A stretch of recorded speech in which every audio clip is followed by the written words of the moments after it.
Hello everyone, I'm Arodhinkar from VIT Pune, and this is our application video for AWS Cloud Club. So let's get started and look at the outline of the video.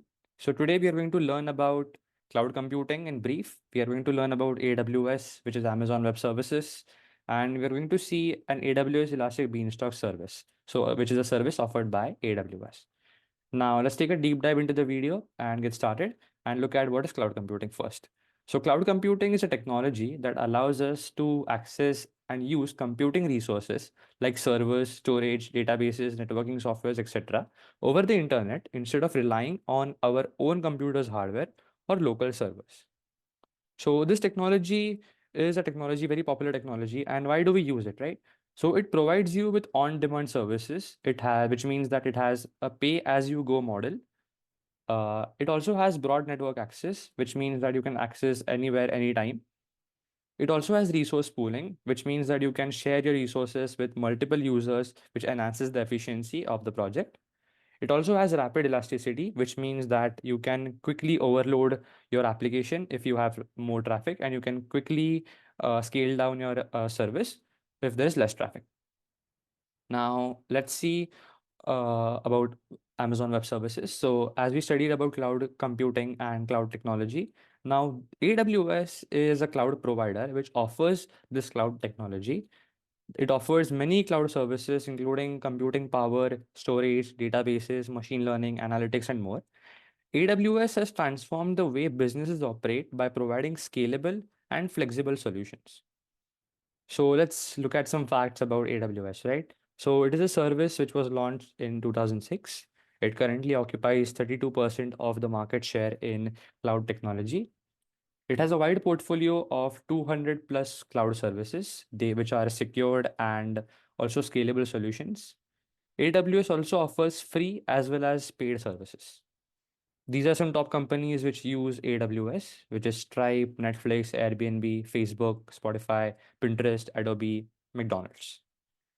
Now let's look at some top services offered by AWS. So first is the most popular Amazon EC2, which is an on-demand scalable virtual server service. The second is Amazon S3, which is a highly scalable and secure object storage service. Then we have Amazon AWS Lambda, which is a service where you can run code without provisioning and managing the service. It is a serverless compute service, to be in brief. Then we have Amazon RDS, which is a fully managed relational database service, which is used to run applications. Then we have Elastic Beanstalk, which is a platform as a service for easy application deployment and management.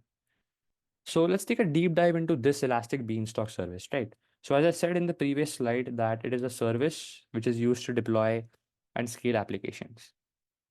It supports the following frameworks and programming languages given below, which is Java, .NET, PHP, Node.js, Python, Go, Docker, etc. So why this service, Elastic Beanstalk, is such a popular service? Let's see. It is a highly scalable and flexible service. It is fast, it is simple, and it is very easy, and you can quickly deploy your applications. It supports multi-tenant architecture, which means that it can serve multiple users by keeping their data and settings private. It simplifies operations, and it is a cost-efficient service. Now, how does this Beanstalk work?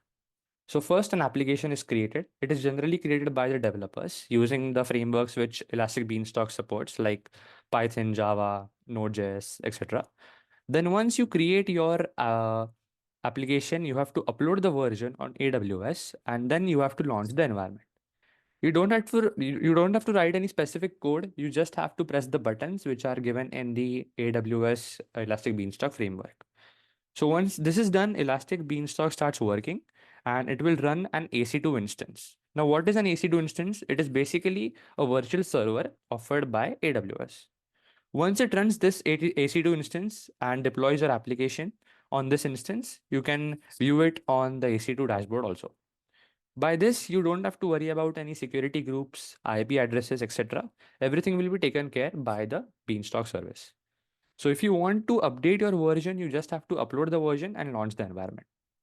After creating an application in the first stage, you just have to deploy the service and you can use a specific URL to launch it. Oh, this is a brief explanation how Beanstalk works. So now let's move on and see about the environments which Elastic Beanstalk contains. So there are two environments. First is the web server environment.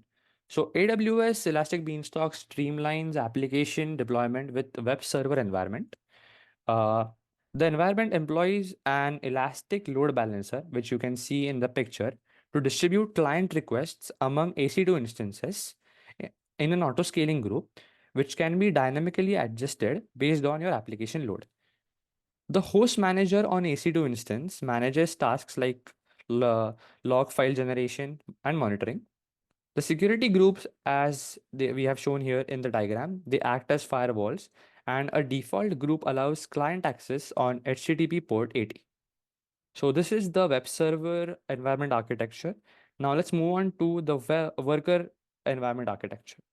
So the worker tier in AWS manages resource intensive tasks such as email notifications, report generation, database cleanup, enabling responsive application handling, etc.